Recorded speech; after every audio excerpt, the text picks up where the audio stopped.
এবার কি তবে ইরানের সরকারের পতন হতে যাচ্ছে? শ্রীলঙ্কার পর বাংলাদেশের হাসিনা সরকারের পতন হয় গণ আন্দোলনের মুখে। এবার কি সেই পরিবর্তনের হাওয়া গিয়ে লাগবে মধ্যপ্রাচ্যেও? তেহরান থেকে মাশহাদ, বন্দর আব্বাস থেকে কাজভিন, ইরানের রাজপথের যে অস্থিরতা দেখা যাচ্ছে তা কেবল অর্থনৈতিক ক্ষোভের বহিঃপ্রকাশ নয়, অনেকের চোখে এটি একটি সম্ভাব্য শাসন পরিবর্তনের পূর্বাভাস। তো নতুন এবং ফিরে আসা গ্রাহকদের জন্য নগদে চলছে ক্যাশব্যাক সহ প্রতিদিন হাজারো উপহার জেতার সুযোগ। হবে আশা আর ফেরা, সারপ্রাইজ সেরা। শুরুটা হয়েছিল রিয়ালের দরপতন ও লাগাম ছাড়া মূল্যস্ফীতির বিরুদ্ধে ক্ষোভ থেকে, কিন্তু কয়েকদিনের মধ্যেই সেই বিক্ষোভ রূপ নেয় সরাসরি সরকার বিরোধী আন্দোলনে।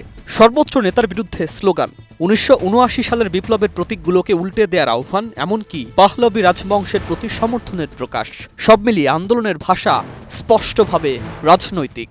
এই বৈশিষ্ট্য ইরানের বর্তমান বিক্ষোভকে আগের অনেক আন্দোলনের চেয়ে আলাদা করে তুলেছে। এই অস্থিরতার মধ্যে আন্তর্জাতিক অঙ্গনে জোরালো কানাঘুষা।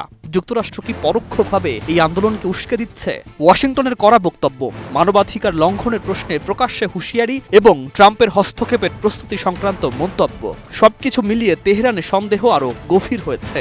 ইরানের শাসক গোষ্ঠীর একটি অংশ মনে করছে, অভ্যন্তরীণ ক্ষোভের আগুনে বাইরে থেকে হাওয়া লাগলে পরিস্থিতি দ্রুত নিয়ন্ত্রণের বাইরে চলে যেতে পারে। বিশ্লেষকরা বলছেন, শ্রীলঙ্কা বা বাংলাদেশের মতো উদাহরণ ইরানের জনগণের মনস্তত্ত্বে প্রভাব ফেলতেই পারে। দীর্ঘদিন ক্ষমতায় থাকা সরকার যখন অর্থনীতি, জীবনযাত্রা ও ভবিষ্যৎ সব ক্ষেত্রেই ব্যর্থ বলে বিবেচিত হয়, তখন রাজপথই হয়ে ওঠে শেষ ভরসা। তবে ইরানের ক্ষেত্রে পার্থক্যও আছে। শক্তিশালী নিরাপত্তা কাঠামো, বিপ্লবী গার্ডের প্রভাব এবং ধর্মীয় শাসনের আদর্শিক ভিত এখনও রাষ্ট্রকে শক্তভাবে ধরে রেখেছে।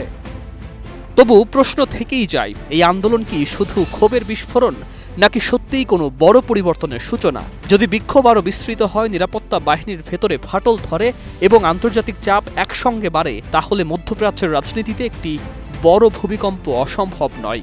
আপাতত ইরান দাঁড়িয়ে আছে এক অনিশ্চিত সন্ধিক্ষণে, যেখানে প্রতিটি রাতই নতুন করে লিখে দিচ্ছে দেশের ভবিষ্যৎ রাজনীতির সম্ভাব্য চিত্র। News desk, ২১ television, Dhaka.